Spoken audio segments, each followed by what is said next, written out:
Hello guys, അപ്പോൾ ഇന്നൊരു വാട്ടേറ്റിനിടെ ആയാലോ. ഇന്ന് രാവിലെ ഫ്രിഡ്ജൊക്കെ തുറന്ന് നോക്കിയപ്പോഴേക്കും ഇവൻ ആ ഫ്രീസറിൽ അനാഥപ്രദത്തെ പോലെ ഒറ്റയ്ക്ക് അങ്ങോട്ടിരിക്കുക.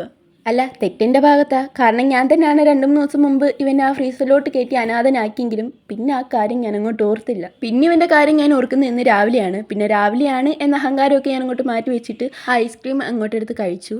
പിന്നെ രാവിലത്തെ ബ്രേക്ക്ഫാസ്റ്റ് ആയിട്ട് സവോളയൊക്കെ ഇട്ട് നന്നായിട്ട് മുറിച്ച് ഒറോട്ടിയും പിന്നെ ചൂടുപോയ കട്ടൻ ചായയും ഒക്കെ ആയിട്ട് അങ്ങോട്ട് കഴിച്ചു.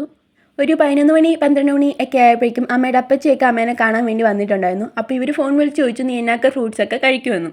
അപ്പം ഞാൻ ചുമ്മാ ഒരു സൈഡിൽ ഇരുന്ന് അങ്ങോട്ട് പറഞ്ഞുവല്ലോ, മന്തിയോ അൽഫാമോ ഒക്കെ വാങ്ങിച്ചുകൊണ്ടെങ്കിൽ പോരെ. ആ ഒരു സമയത്ത് മന്തി അൽഫാമോ ഒന്നും റെഡി ആകാത്താണ് ഒരു ചിക്കൻ ബിരിയാണിയൊക്കെ വാങ്ങിച്ചുകൊണ്ടെങ്കിൽ പോകുന്നു.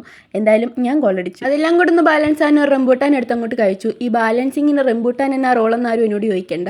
പിന്നെ ഒരു 6:30-7 മണിയായപ്പോൾ ആ ഒരു കേക്ക് കഴിച്ചു. പിന്നെ രാത്രി കഴിക്കാനായിട്ട് ചിക്കൻ പെരട്ടും കപ്പയും പിന്നെ കപ്പയുടെ കൊണ്ടുള്ള ഈ ഒരു ചമ്മന്തിയും തൈരും ചോറും ഒക്കെ ആയിരുന്നു. എന്തായാലും ഇത്രയൊക്കെ കണ്ടല്ലേ, ഒന്ന് ലൈക്ക് ചെയ്ത് സബ്സ്ക്രൈബ് ചെയ്തിട്ടൊക്കെ